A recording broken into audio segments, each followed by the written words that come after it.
Hello champs. इस study series में आप समझने जा रहे हैं quadratic polynomials and quadratic equations.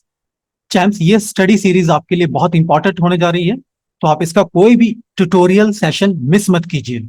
चलिए शुरू करते हैं। चैम्प्स, फर्स्ट स्टेप में आपको यह जानना जरूरी है कि क्वाड्रेटिक पॉलिनोमियल और क्वाड्रेटिक इक्वेशंस होती क्या हैं।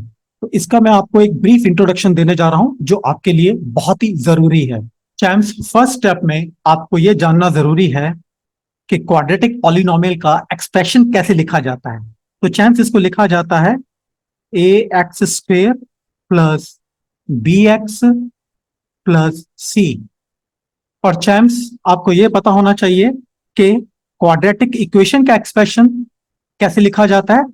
यह आप देखिए, A x square plus B x plus C. अब आप कहेंगे इन दोनों में डिफरेंस क्या है। चैम्प्स, आपके लिए जानना जरूरी है कि ये दोनों ही क्वाड्रेटिक एक्सप्रेशंस हैं। और इनको क्वाड्रेटिक एक्सप्रेशन क्यों कहा जाता है, तो इनके पास डिग्री 2 होनी जरूरी है। जो डिग्री की वैल्यू है एक्स स्क्वेयर, ये होना जरूरी है। अब पहली इक्वेशन को हम क्वाड्रेटिक पॉलिनोमियल को कहते हैं। इसकी कंडीशन है, कंडीशन ये है इसकी कि ये इसका जो पहला कॉफिशिएंट है यानी ए, ये 0 के बराबर नहीं होना चाहिए।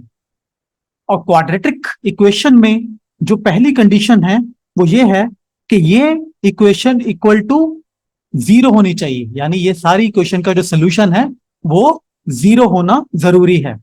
और क्वाड्रेटिक इक्वेशन की दूसरी कंडीशन ये है कि यहां पर जो हमारे पास कॉफिशिएंट है एक्स स्क्वेयर का, ये बराबर नहीं होना चाहिए 0 के। अब ये ए बराबर 0 के क्या मतलब है। चैम्प्स, अगर हम ए को 0 के बराबर रख देंगे दोनों इक्वेशंस में, तो आप देखेंगे अगर हम ए को 0 से रिप्लेस कर देते हैं तो एक्स स्क्वेयर और ए दोनों मिलकर आपस में 0 हो जाएंगे। तो हमारे पास बचेगा बी एक्स प्लस सी, बी एक्स प्लस सी, जो एक लीनियर एक्सप्रेशन बन जाएगा। ये भी कहेंगे कि ये एक लीनियर पॉलिनोमियल बन जाएगा, ये एक लीनियर इक्वेशन बन जाएगी। चैम्प्स, दूसरा इंपॉर्टेंट पॉइंट है लीनियर पॉलिनोमियल का सॉल्यूशन और क्वाड्रेटिक इक्वेशन का सॉल्यूशन। जब हम क्वाड्रेटिक पॉलिनोमियल का सॉल्यूशन करते हैं तो हमें जीरोस की वैल्यू मिलती है। इनको जीरोस बोला जाता है और जीरो को बोला जाता है अल्फा एंड बीटा। यहां हमें दो जीरो की वैल्यू मिलती है। और जब हम क्वाड्रेटिक इक्वेशंस को सॉल्व करते हैं तो यहां हमें रूट्स मिलते हैं और इन रूट्स को भी अल्फा एंड बीटा कहा जाता है। चैम्प्स, जब हमें क्वाड्रेटिक पॉलिनोमियल में जीरोस की वैल्यूज मिल जाती है तो हम कहते हैं कि हमने क्वाड्रेटिक पॉलिनोमियल का सोल्यूशन निकाल लिया है।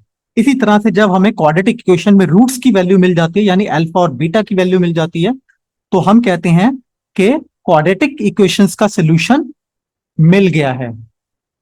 चैम्प्स, तीसरा इंपॉर्टेंट पॉइंट है कि क्वाड्रेटिक पॉलिनोमियल को सॉल्व कैसे किया जा सकता है। तो चैम्प्स, इसमें जो सबसे इंपॉर्टेंट है उसको हम बोलते हैं मिड टर्म फैक्टराइजेशन।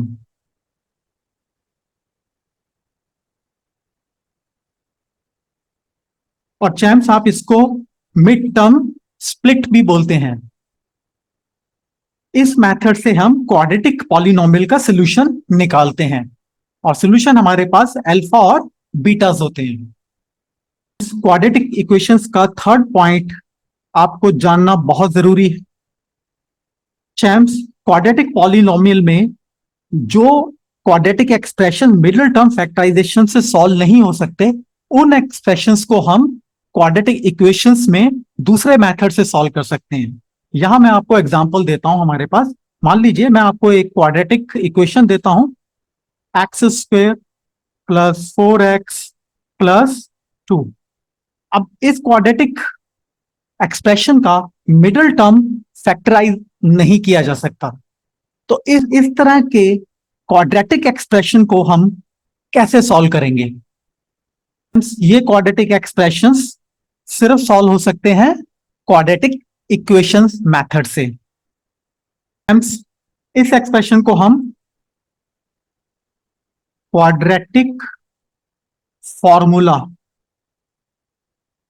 से सॉल्व करेंगे। फोर्थ और फाइनल पॉइंट आपको पता होना चाहिए दोनों इक्वेशंस का, इनके टर्म्स क्या हैं, इनके टर्म्स आपको पता होने चाहिए। अब टर्म्स की जब बात होती है चैम्स, तो इन टर्म्स का मतलब ये है कि आपको कॉफिशिएंट्स और कांस्टेंट के बारे में पता होना चाहिए। तो आपको ये पता होना चाहिए कि एक्स स्क्वायर का कॉफिशिएंट क्या है। यहां पर आप देखेंगे एक्स स्क्वायर का कॉफिशिएंट ए कहलाता है, एक्स का कॉफिशिएंट बी कहलाता है, और सी को हम कांस्टेंट बोलते हैं।